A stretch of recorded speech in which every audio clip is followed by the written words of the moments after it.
Hello, I'm Alex Oxlade-Chamberlain, and today I'm going to rate my teammates. The best dressed player? It's difficult to say for the guys here because I haven't seen too much of them. I like Arthur Masuaka, he's got swag. Rossier, I like what he wears. There's probably a few others that have different style. Cenk, he comes a bit more smart sometimes. And then at Liverpool, there was a lot of guys that like their fashion. So young players, Stefan Besic, Virgil, Trent, they had good style. Worst dressed player? Worst dressed. Again, it's difficult to comment for the guys here. Probably have to say Gedson for now because he comes in every day like me, shorts, t-shirt, flip-flops. We don't try.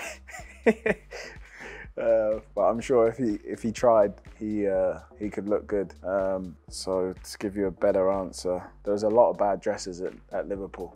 You mentioned as an example Salah, but yeah, sometimes he has some questionable outfits. So, but it's his own thing. I think he's improving though. His football's very good though. Funniest player? Funniest player, Andy Robertson from Liverpool. There's quite a few funny guys here as well.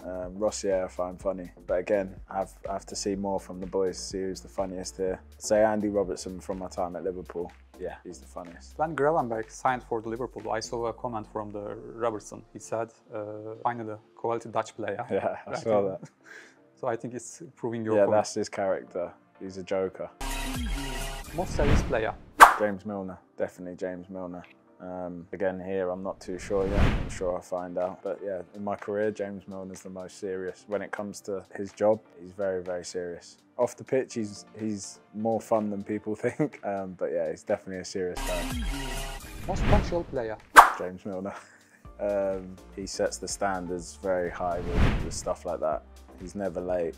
Here, I'm quite high up the list here, I think. I get in quite early. I actually forgot I had this interview early today. Lucky I come early, so I was here on time. But yeah, James Milner's, in my whole career, he's the most punctual. He'd rather turn up 2 hours early than risk being 2 minutes late. Who is usually late among the players? I can say confidently, Divock Origi. He was always late or nearly late. He was that laid back, he was in reverse a lot of the time. The most well-groomed player? Oh, that's a difficult one.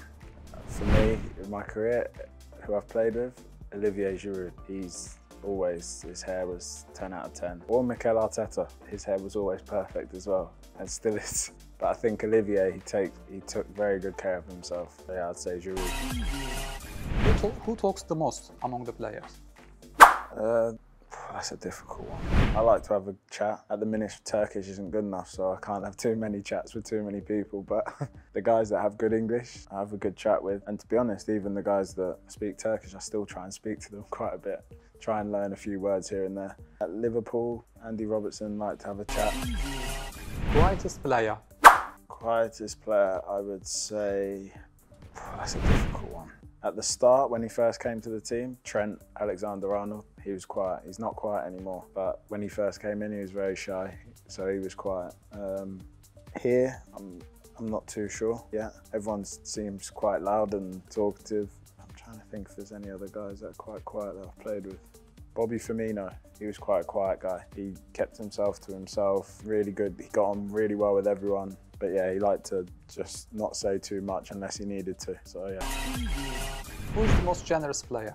Jordan Henderson, I'd say Jordan Henderson. Everything he always did was thinking about everyone else before himself, so that's what made him such a good captain. He would always think about the other players and the staff and try and help everyone else, and then he helps himself after. So yeah, I'd definitely say that.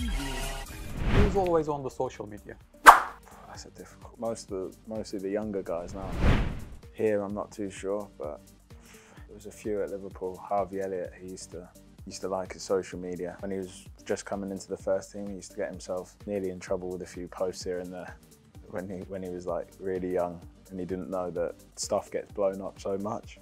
He had to learn quite quickly. You have to be careful what you put on social media. Mohamed Salah, he likes social media. He's always posting a lot of selfies, which is strange. He doesn't strike me as a selfie guy, but he used to like selfies a lot.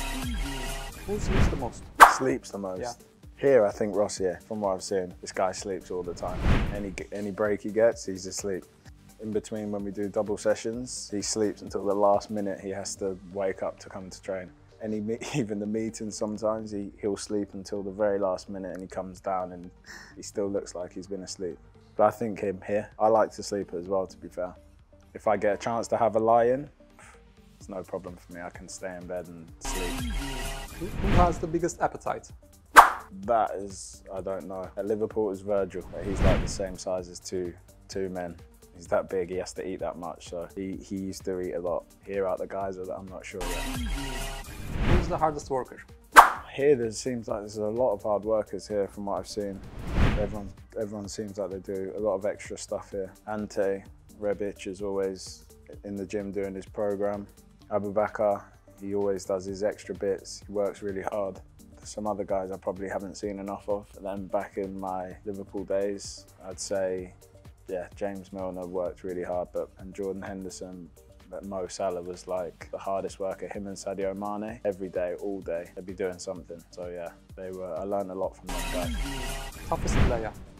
Toughest player, probably, I'd say James Milner. Every training session he'd have, it was like a running joke, he'd always have cuts. If he came off the pitch without blood, then we said, well, there was something wrong on the day. He used to have a cut every day, kicks, bruises, everything, and he would never stop. He was rarely ever injured for stuff like that. He'd play through everything, so he was tough. Most photogenic? Maybe Olivier Giroud again. Loris Karius. I think he's popular with the ladies as well. But yeah, I think Olivier Giroud, he was, you can imagine him on Calvin Klein and, I don't know, Dolce & Gabbana fragrance adverts. Yeah, he's got it. Most competitive player? Trent Alexander-Arnold. He was really competitive in training. Even if you're playing table tennis or whatever you're playing, he's really competitive. Him and Salah, really competitive as well. I'd say them two. Most talented player? Oh, wow. That's a difficult one. That's really difficult because I'm going to forget someone. Maybe I'd say Santi Cazorla, Rooney, Gerrard. I'd say Santi Cazorla because he had something special. He was really small, not very quick, not very strong. He didn't look like he should be an amazing athlete, but his technique and right foot, left foot, he'd take corner kicks and free kicks and penalty kicks with either foot, like whichever one he wanted. His first touch and how clever he was with his technique, that's what got him through at the highest level without being the strongest, quickest. So he was special, I'd say him. Most memorable matches? I think when we beat Barcelona 4-0, when we were 3-0 down after the first leg. Yeah, I've had some bad ones as well that are memorable. Losing my debut for Arsenal we lost 8-2 to Man United away, so that's stuck in my memory. I can remember every minute of the game, but it's not for a good reason. So yeah, Barcelona, when we beat them, that was memorable goal moments. Goals in the World Cup final, just gone. Mbappe's 2 when he scored 2 in like quick succession. That's very memorable. Yeah, I'd say that. Unforgettable football dialogues on the pitch?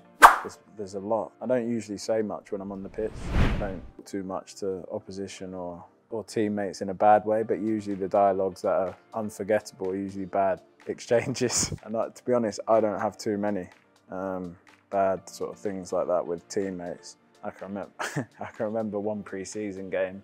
We were playing Napoli, and Napoli were dominating the game.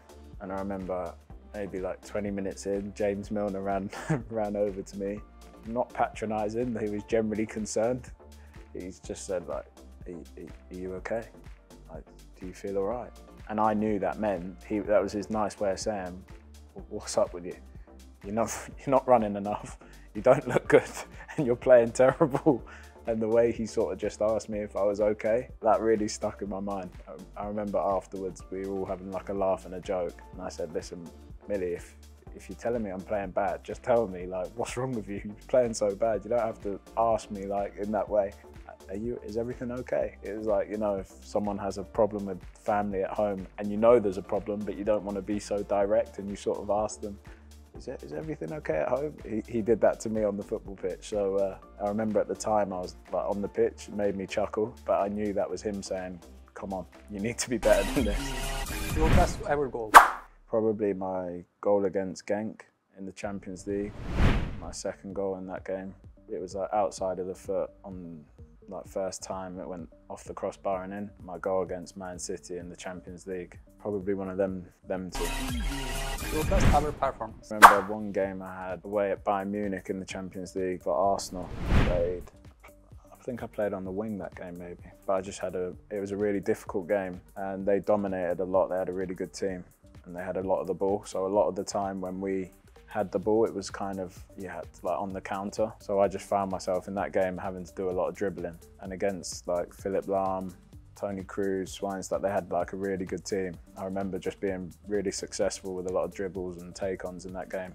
I think we drew 1-1. We were in a yellow kit and I think I was young, I was maybe 20 at the time. So for me, it was like a big game at that age and I played really well. Yeah, maybe that one stands out.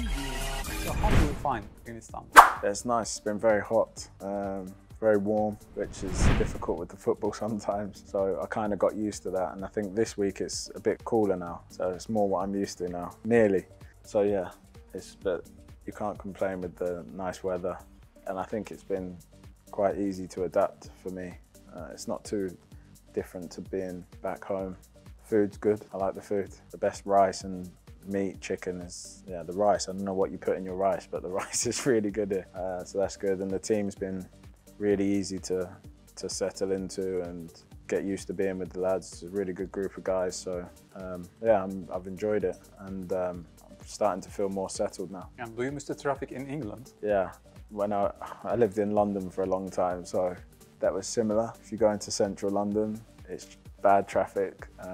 So yeah, I'm kind of used to that, so it doesn't bother me too much. But yeah, the traffic is bad, huh? And what about Şenol Güneş?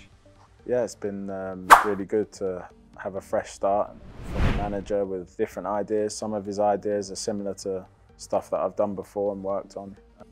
And I've been surprised with the language barrier. It's not been difficult to understand what he wants or what he expects from the team. So yeah, I'm excited to sort of just keep improving and be able to repay his faith bringing me here, and hopefully together. He's very ambitious, so he's very clear on what he wants from us and how much it means to him. So as players, we have to do everything we can to repay that on the pitch. So yeah, it's been really good, and then like I said, it's nice to have a fresh start with a new manager and some new ideas again. So with him and Burak Yilmaz and the other staff members, it's been really exciting for me to be able to listen to new things and learn some new stuff as well. I'm sure I'll keep doing that.